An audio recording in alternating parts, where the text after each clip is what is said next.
Hello.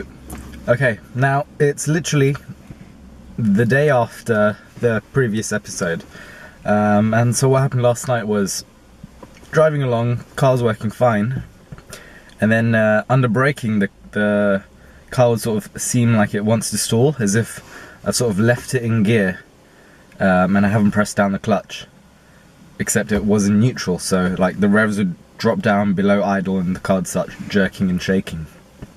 But under normal driving it was fine. So then as the night progressed and I drove it more, and I drove it a little bit harder, which was a bit of a mistake, because then it sort of under acceleration it started vibrating and shaking, and then there started to be definitely was a misfire, and my engine management light was sort of flashing under acceleration, but would sort of disappear once I was cruising. But you could sort of hear a discrepancy in the exhaust, like it just wasn't quite right, and the engine was a bit shaky as well. And then finally, engine management light stays on completely full, and the car just is sort of got a permanent misfire now. And the engine management light is on, so I'll just show you that now in a second.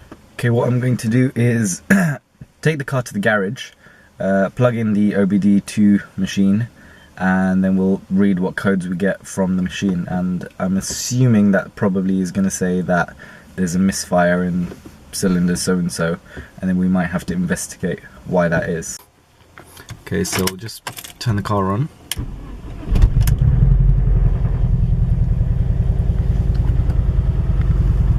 Management light isn't on right now, but the car is definitely shaking. I don't know if you can pick that up.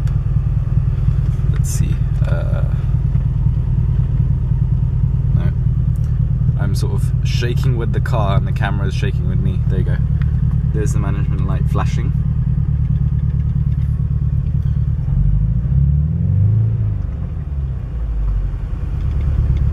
Yeah, the car is definitely shaking. If I film the gear stick. Nope, not quite. Never mind. But yeah, so that's flashing.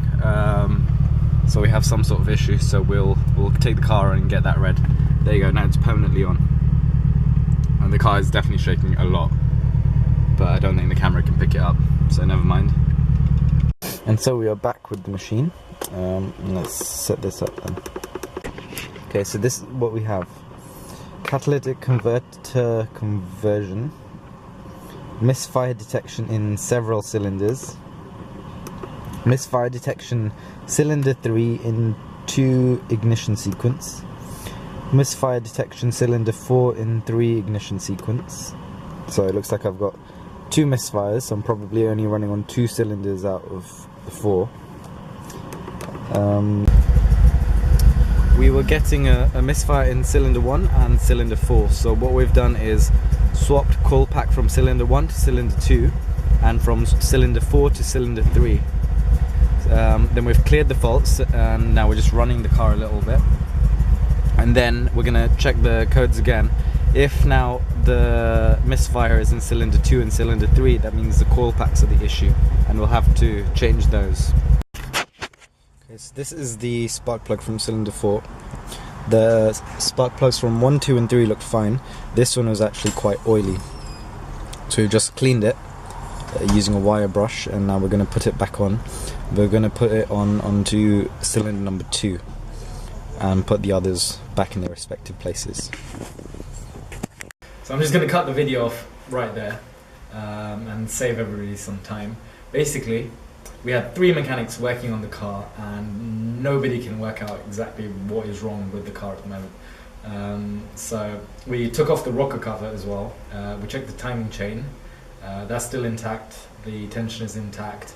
The chain is a little bit loose, but it doesn't seem to have jumped a tooth or anything. The timing is still correct or within a certain margin. So it's not that we're not sure what it is, and it's going to take a few more weeks of diagnostics to work out what is actually going on with it. But because I'm busy and I can't really survive without a car for very long, I may have bought another BMW, and I'll show you a little introduction around the car in the next video coming up.